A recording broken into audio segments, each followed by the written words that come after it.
was the moment no one saw coming. After years of silence, Lisa Weiss has finally stepped into the spotlight, and what she revealed about Doug Weiss and Joni Lamb is nothing short of explosive. Hidden truths, shocking betrayals, and secrets carefully buried for years have now been dragged into the open. This isn't just another scandal.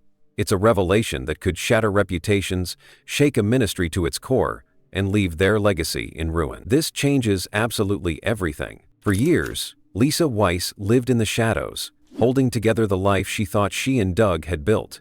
To the outside world, their marriage looked strong, almost untouchable. Doug was the Christian marriage counselor everyone admired, the man with the books, the TV appearances, the sermons about loyalty and faithfulness. He was the expert, the one people turned to when their relationships were falling apart. But Lisa knew a different reality, one that grew heavier the longer she stayed silent. At first, she convinced herself that silence was strength.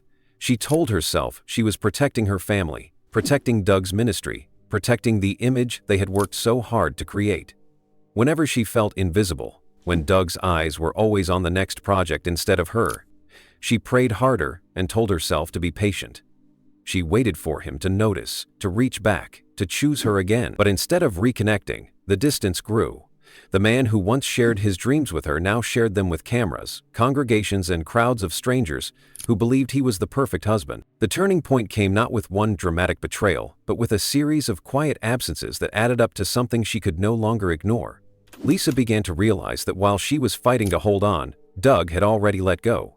And then came the blow that shattered the last pieces of her silence: his sudden marriage to Joni Lamb.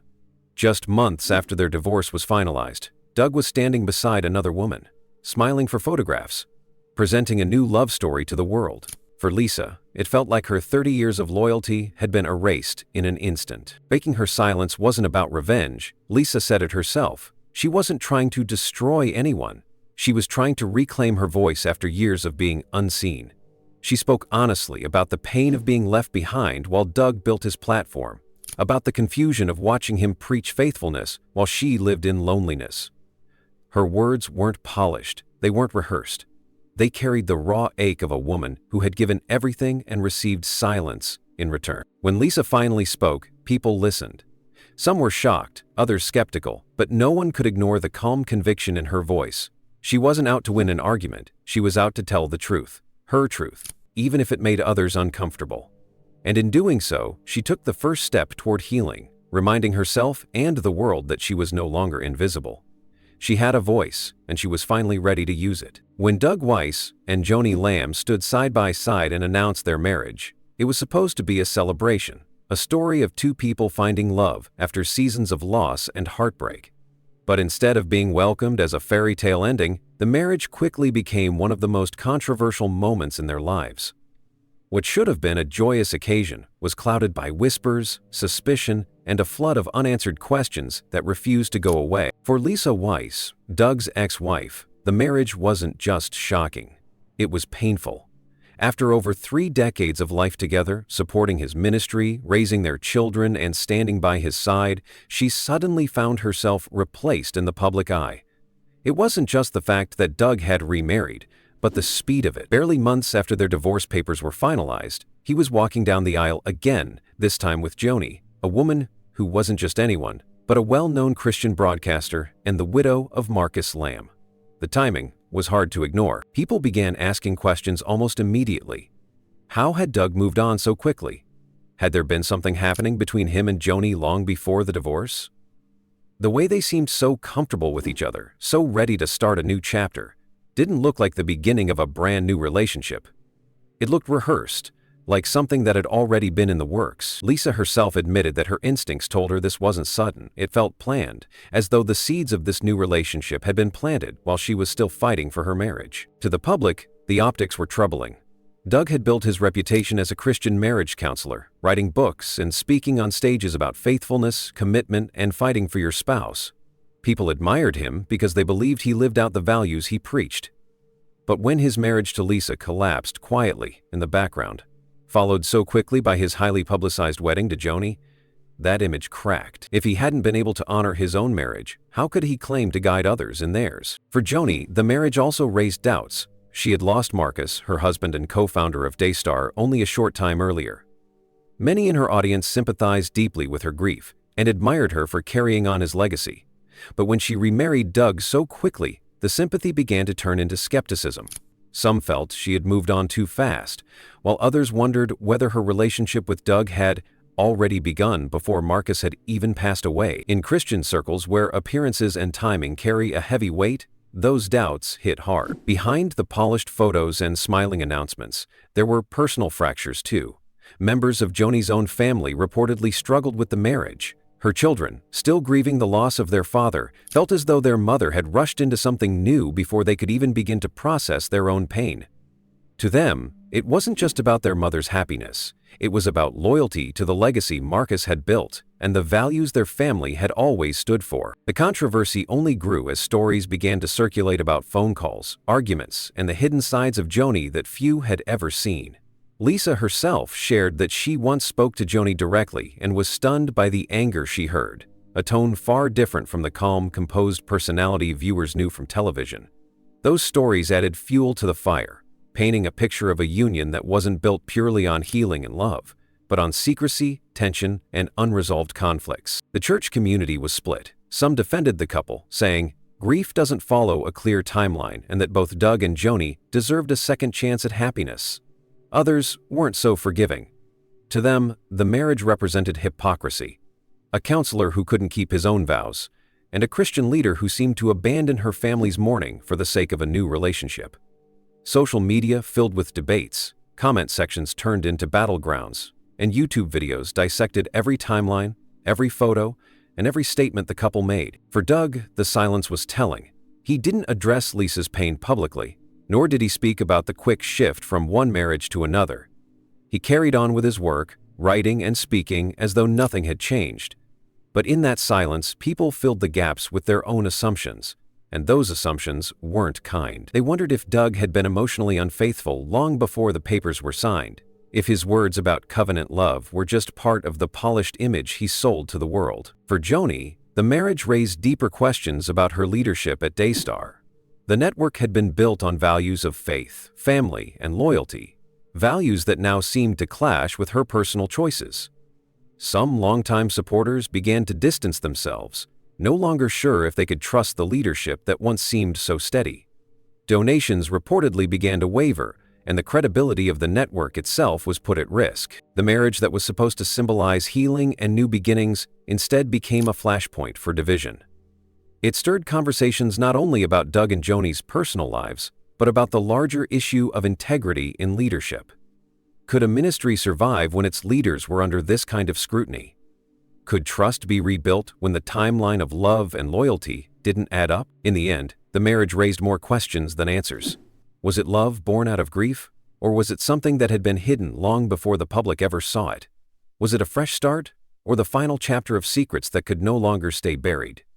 For Lisa, for their families, and for the thousands who had once looked up to Doug and Joni, the wedding bells didn't bring closure. They brought a storm, one that left everyone questioning what was real, what was staged, and what had been lost in the rush to move forward. When the news of Doug Weiss and Joni Lamb's marriage broke, it spread like wildfire. At first, the headlines made it look like a story of redemption, two people who had gone through loss and heartache finding love again. But very quickly, the shine wore off and the reality set in. What people saw didn't match what they had been told for years, and the public fallout was loud, emotional, and unavoidable. Doug had spent decades building his reputation as a marriage counselor. He was the man who told couples to fight for their relationships, to never give up on their vows, to put in the hard work no matter how difficult it got. His books were sold in churches, his advice was quoted by pastors, and his presence on TV made him look like the ultimate example of a faithful Christian husband. That was the brand. That was the image people bought into. So when Lisa, his wife of more than 30 years, suddenly disappeared from the picture, and, within months, Doug was standing beside Joni, it didn't just look strange. It looked hypocritical. How could the man who had told countless couples to hang on through the storms have given up on his own marriage so quickly? And how could he so easily step into a new relationship while Lisa was left behind, still grieving the loss of the life they had built? The Christian community felt betrayed. For so long they had trusted Doug's words, but now those words felt hollow. Pastors who had once invited him to speak quietly pulled his name from their event lineups. Churches stopped recommending his books. For many, it wasn't about the fact that he remarried. It was about how fast it all happened, how little it seemed to honor the vows he had once called sacred. Joni wasn't spared from the backlash either. As Marcus Lamb's widow, she had been seen as a symbol of strength and faith, carrying on the mission of Daystar after his death. People respected her, felt compassion for her grief, and rallied around her when she stepped into leadership. But when she remarried Doug so soon after Marcus's passing, that respect turned into suspicion. Viewers who had once admired her began questioning her judgment. Some even wondered if her relationship with Doug had begun before Marcus was gone. The whispers grew louder, turning into accusations. Social media became a battlefield. On one side, there were people defending Doug and Joni, saying they were human, that grief has no timeline, and that they deserved happiness. On the other side, critics called them hypocrites, accusing them of betraying their families, their faith, and the very values they had built their careers on. Every photo of them together was dissected. Every public statement was met with skepticism. And then came Lisa's voice, calm, steady, but full of heartbreak. She began to share her side of the story. She talked about how she had supported Doug for decades, raised their children, and stood by while he traveled the world teaching others how to save their marriages.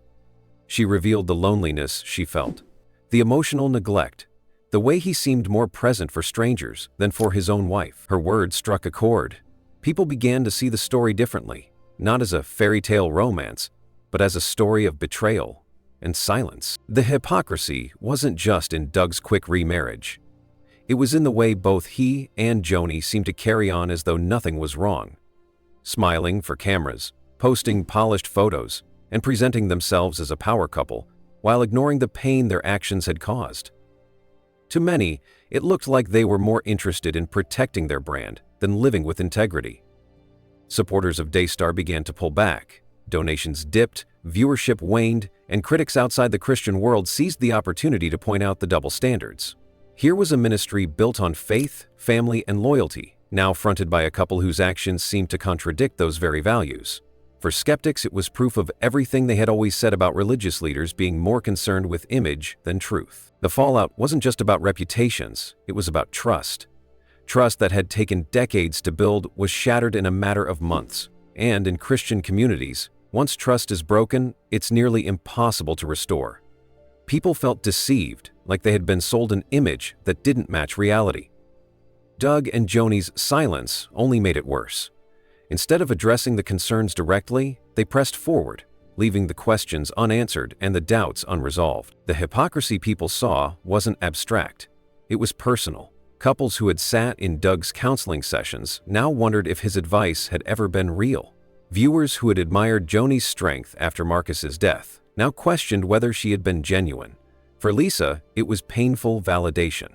The loneliness she had lived in quietly for years was now visible to the world, and the fallout showed just how deep the wounds ran. In the end, the public backlash wasn't just about a marriage. It was about credibility, about whether faith leaders could truly live up to the values they preached.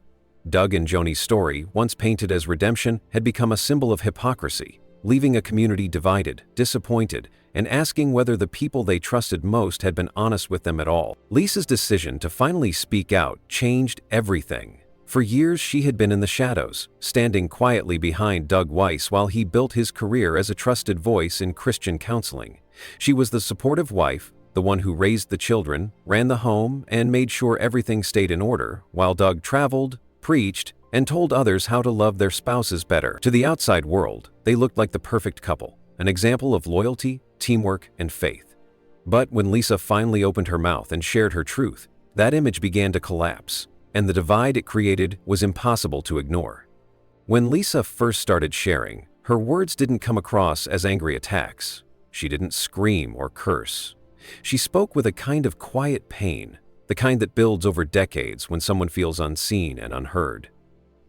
She told stories about how Doug had grown more distant over the years, how she often felt invisible in her own home, and how the man who preached about cherishing your spouse didn't even look her in the eye when he walked through the door. Her honesty cut deep because it wasn't exaggerated, it sounded real. It was raw in a way that people couldn't easily dismiss. The Christian community had always held Doug up as a man of integrity. His books were sold in churches, his talks were replayed in conferences, his advice shaped marriages all over the country. But Lisa's words cracked that image wide open.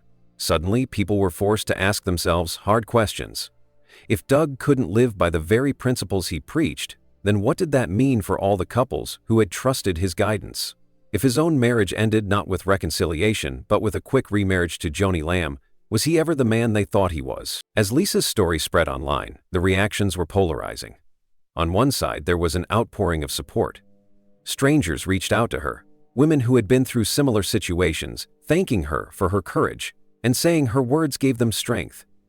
To them, Lisa wasn't bitter or vengeful. She was brave.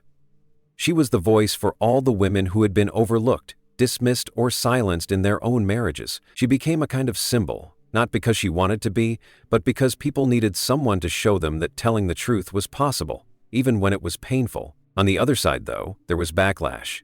Some accused Lisa of trying to ruin Doug's reputation. They called her jealous, bitter, and unwilling to move on.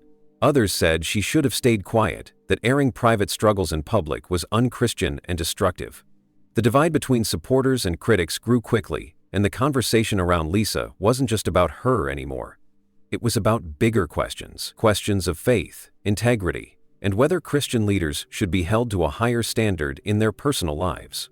Lisa's voice exposed something deeper than one broken marriage. It revealed how much of the Christian community had been built on appearances. People began to realize how often they had believed what they saw on stage without questioning what might be happening behind closed doors. Lisa wasn't trying to destroy anyone, but by simply telling her truth, she forced people to confront a reality that made them uncomfortable. Sometimes the leaders they admire most are not who they appear to be. What made Lisa's words so powerful was the contrast to Doug and Joni's silence. While Lisa opened her heart, sharing her pain and admitting her brokenness, Doug and Joni stayed polished and guarded. They smiled for cameras, gave no real explanations, and carried on as though nothing was wrong. That silence, to many, looked like avoidance. And the more they stayed quiet, the more Lisa's voice stood out. It wasn't just her story anymore. It was the only story people could hold on to. The divide grew sharper within churches and online communities. Some pastors defended Doug, saying everyone makes mistakes and that grace should be extended. They argued that Lisa was hurting and that her perspective was colored by pain. Others, however, saw her as a truth teller, someone shining a light on hypocrisy.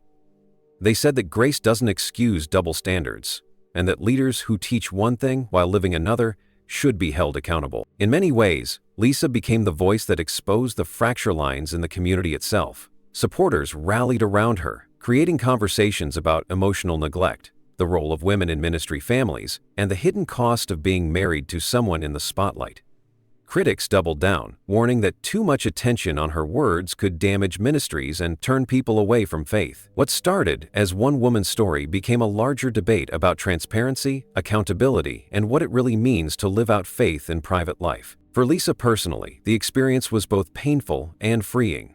She had carried her silence for so long, convincing herself that protecting Doug's image was more important than protecting her own heart. But the moment she finally spoke, it was like a weight lifted. Yes, the criticism stung, and yes, she knew not everyone would believe her. But the truth gave her strength. She no longer had to hide. She no longer had to live in the shadows of someone else's story. And yet, the divide her words created was undeniable. Families argued about it at dinner tables. Churches debated it in quiet corners. Social media threads turned into battles. Some people unfollowed Daystar entirely, saying they could no longer trust the Lamb family or Doug Weiss. Others defended them fiercely, insisting that Lisa was exaggerating or misrepresenting the truth. The more the story spread, the more polarized the reactions became. The fallout revealed something that went beyond Doug, Joni, or even Lisa. It showed how fragile trust can be when built on image rather than reality.